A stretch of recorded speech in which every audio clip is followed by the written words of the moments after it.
So, to talk about the issue and the events of this past week, we're now joined by the Friday Journalists panel. This week we're joined by Tonda MacCharles, parliamentary reporter for the Toronto Star, and Joanna Smith, the Ottawa bureau chief for the Canadian Press. Thanks for joining us. Hi, Michael. Hello. So clearly the Conservative House Leader feels like the released recording is a smoking gun of sorts. What do you make of the conversation or the portion of the conversation released? Tonda, I'll begin with you. Well, look, I think it's pretty clear from that recording, and I think we already actually knew it, but there's nothing like hearing it in person. We heard a very embattled police chief trying to both square the demands for information, which were enormous from the government about what was going on, with a force on the ground in Nova Scotia dealing with an unprecedented mass shooting, and very much under the gun, having lost one of their officers. I mean, the portion I heard was tension on all sides, and absolutely Lucky is conveying that she expected to be able to deliver some information both publicly and to the government about the weapons used in that case. To what extent this is a fatal blow, I think that really remains to be argued out still.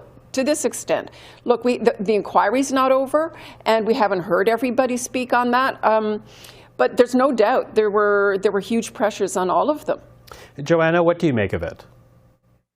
I think what was interesting about that recording and the transcript was that it did not quite fully confirm the earlier version of events, providing the notes by the Nova Scotia RCMP officers, but it also didn't fully clear them up, right? It's clear that at some point there was some kind of request that she was talking about. You know, she said it was a request that I got from the minister's office, but what exactly was the nature of that request remains to be seen. There's also some lack of clarity, I think, on this word promised, because in the officer's notes, they had talked about how she promised this. And there's a point in the transcript where she says, I was promised this. And at this point, she's talking about the chronology of events. So was that a misunderstanding, or was the RCMP officer in Nova Scotia referring to her request as a promise? That was a little unclear. So I don't think it's quite smoking gun material, but it does close the loop a little bit, and that it confirms this conversation happened. And yeah, as Tonda said, I mean, it's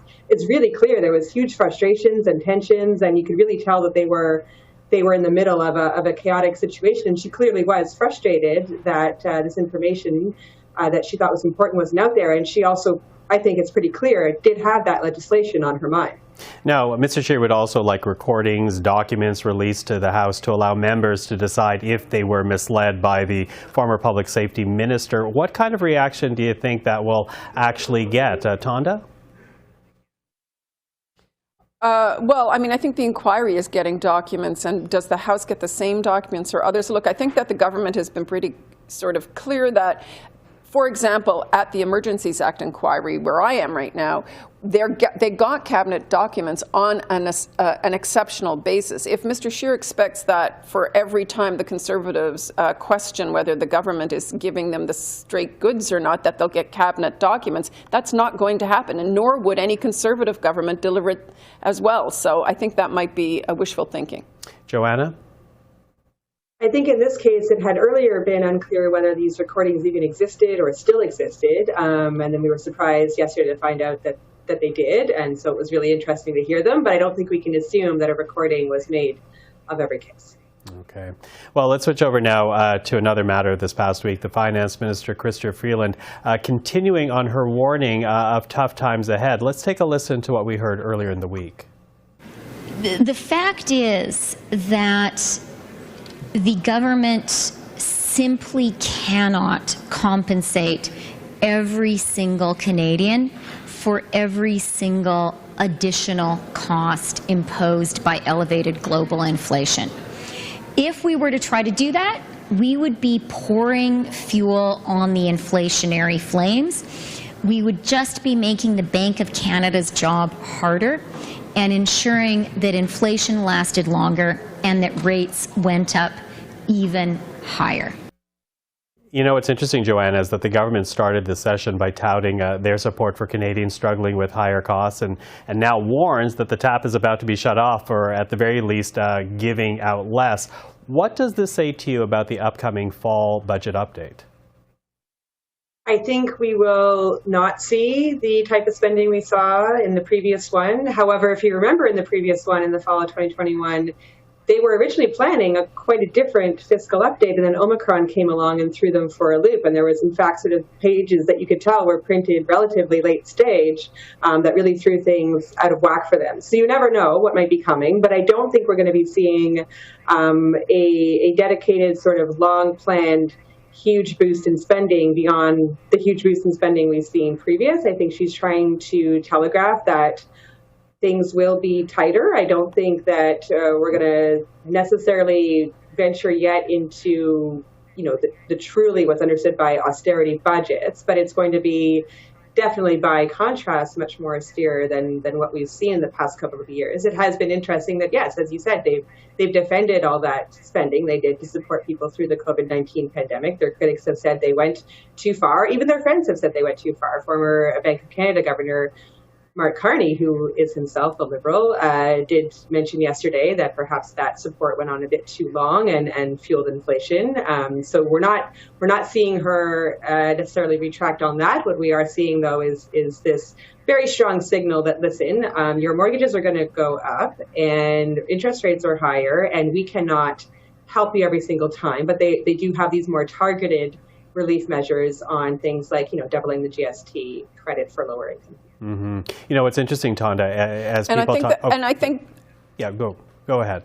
Well, I was just going to say, I think what we've seen now is a political pivot, though, in the messaging from the government. And politically, what is the strategy there? Are they essentially trying to sort of recenter themselves after years of having been a big spending, big tax and spend government, the branding that the Conservatives have tried to slap on them? And yes, they have a deal with the NDP to remain in government, to remain in power. But I think Freeland's message is very much sort of a pivot to sort of show Canadians and perhaps a swath of voters that the government is going to take also its fiscal responsibilities seriously and rein in some of the spending, and that government departments will now be under orders that they're going to have to do basically reallocations.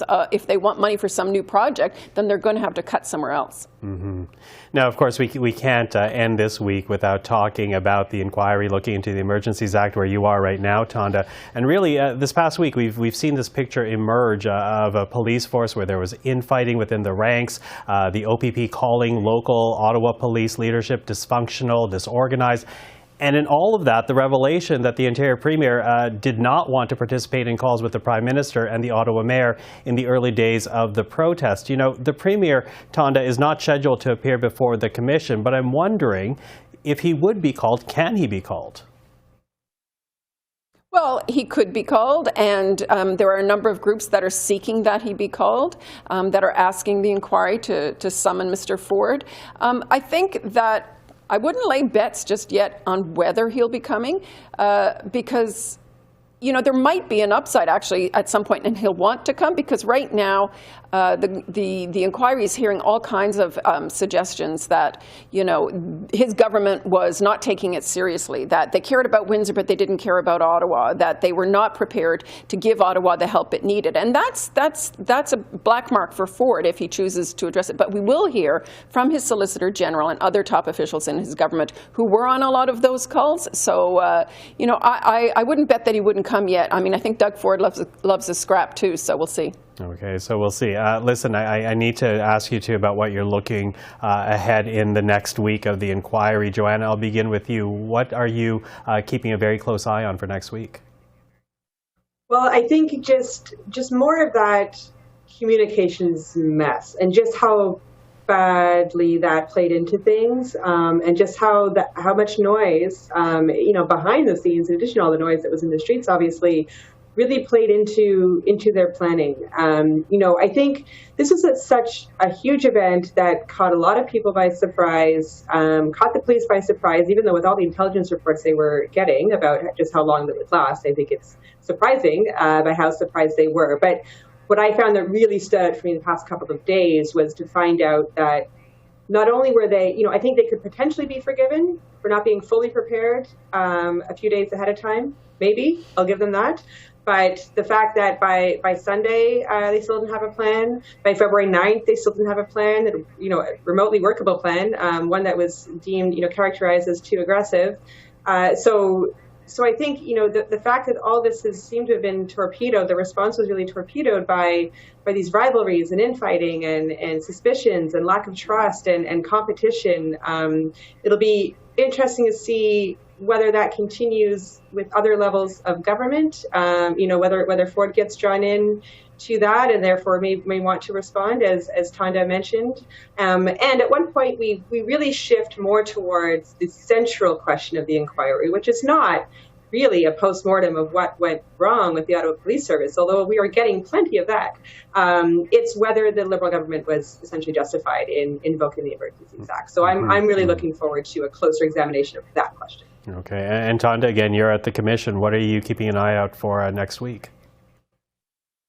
Yeah, well, all of that, everything that Joanna outlined are key questions. I mean, I think that, the picture that's emerging here is, yes, even though it's not, the main focus of the inquiry, the political and practical dysfunction at the level of the Ottawa City Police and the Ottawa City Council and their interactions with their partners at the OPP and the RCMP are perhaps what ultimately may, at least politically, if not legally, justify the invocation of the Act. But that's for the government to, or the judge to determine, and maybe the government to defend. But that's where I'm trying to understand this story. Like, maybe there are a few outcomes. Either the government was not justified, was it justified, or was it justified by circumstances? That's not circumstances may or may not be sort of a legal thing. At the end of the day, does any of that matter? Really, it's going to be a political sort of court of opinion judgment that will carry forward on this, how easy it's going to be for any future government to invoke these special powers. Because I have a feeling that that is also one of the big pieces in Rouleau's mind about setting out a framework for when these powers should be used. Interesting conversation. Really appreciate the insight. Tonda MacCharles, Joanna Smith, thank you for the time. Thank you. Thanks, Michael. Have a good weekend, guys.